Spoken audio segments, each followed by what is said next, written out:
Hey, John Crestani here, online marketer and tech entrepreneur, and I'm going to be going over how Robinhood's faulty marketing strategy caused them to lose billions of dollars. Now, if you don't know who Robinhood is a trading app out here in the US that was at one time valued at $7 billion, but has lost a lot of value recently because of their practices. Now, Robinhood's marketing revolves around commission-free trading, free stock trading, and I'm gonna be detailing how basically over-promising on your marketing can lead to your company to collapse. And I'm gonna be showing you how this happened and steps you can take, whether you are running your own home-based business or working for a company or own your own company, how you can make your marketing congruent and grow rather than doing what Robinhood did, which was overpromise and underdeliver. Let's get into this. John Crestani here, and Robinhood built their base off of commission-free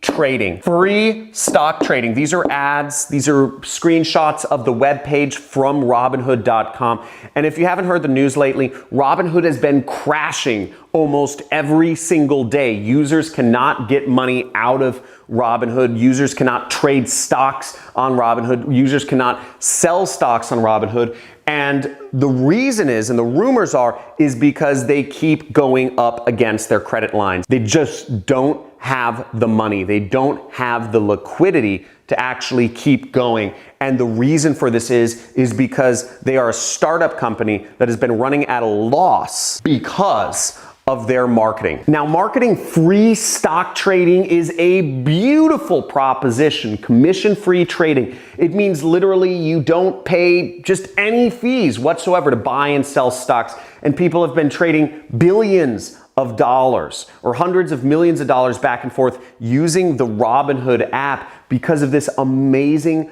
proposition for normal day investors that they've been making. But the problem is, and the reason why I chalk up Robinhood's stock price or their valuation just diving and their customers leaving them, is because they made a proposition that they couldn't upheld at scale. Now, we see free stock trading is obviously a great pitch line. Obviously, if you create a company where you promise your users free stock trading, if you promise your users something that is just as amazing as that, you're gonna get customers, and you're gonna get lots of customers. And they've built a monster customer base because of this. They've also have a referral program where you can make money from referring people to Robinhood, and all of these amazing things to get their marketing engine fueled. That's a great marketing line, free stock trading. But the issue is that when companies market things that they can't really totally uphold or uphold at scale, the company will eventually come crashing down.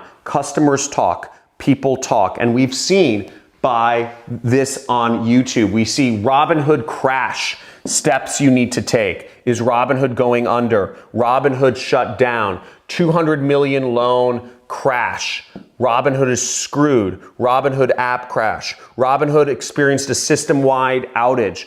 All of these things are happening, and the hearsay on the street is that this is happening because the whole business is based off of loans. The company is unprofitable because they don't make any money. When you promise free stock trading, when Robinhood says we will not make any money, what they are doing is they are taking money from investors who invested in their company and basically giving it away to the company, leaving the last person in holding the bag, which means many people can possibly be screwed by their practices, people who can't get their money out, right? So this is a massive problem, and I chalk this up to incongruency, to over-promising and under-delivering. And I'm just gonna bring up a new tab here and show you what I'm talking about. Now, if you're running your own company or if you're working for a larger company, you have to understand that anybody can make bold claims and anybody can overpromise and get a lot of customers. But what will happen as your company grows and as people talk and as people start realizing that the service doesn't work as expected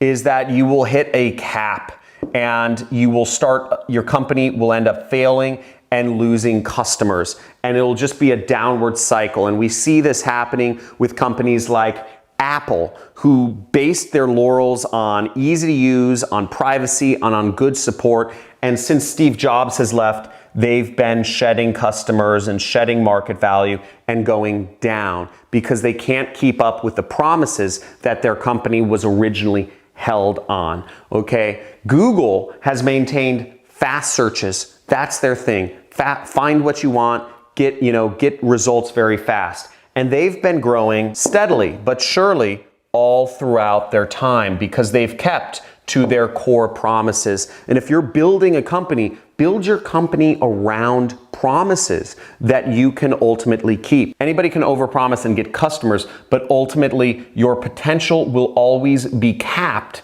because once people start finding out, once you grow to a sufficient level, customers talk. Whether it's bad reviews, whether it's bad press, people will find out. So no matter what you're doing in your company, no matter what type of business you're trying to build, promise what you can give, okay? Don't overpromise. If anything, under-promise and over-deliver. And build your business around that. Under-promising and leaving people surprised is a much better way to go about things than over-promising and under-delivering. Now, if you enjoyed this video and if you just love learning about marketing and love learning about how to create your own business using the power of the marketing and the internet and what have you, then make sure you subscribe to my channel. There should be a button somewhere around this webpage where you can subscribe and click that notification bell so you can be informed of all my future live streams. I do question and answer sessions from time to time. I'm a solopreneur. I've built my business out of my home office in Malibu, California, to doing over $7 million a year. And I like sharing knowledge about how others can build their own businesses through the power of, just self-employment and through internet marketing. So make sure you subscribe to my channel. And if you have any questions for me or commentary on this video, make sure to leave some comments below. Love to hear from you. Thanks for dropping by and talk to you soon.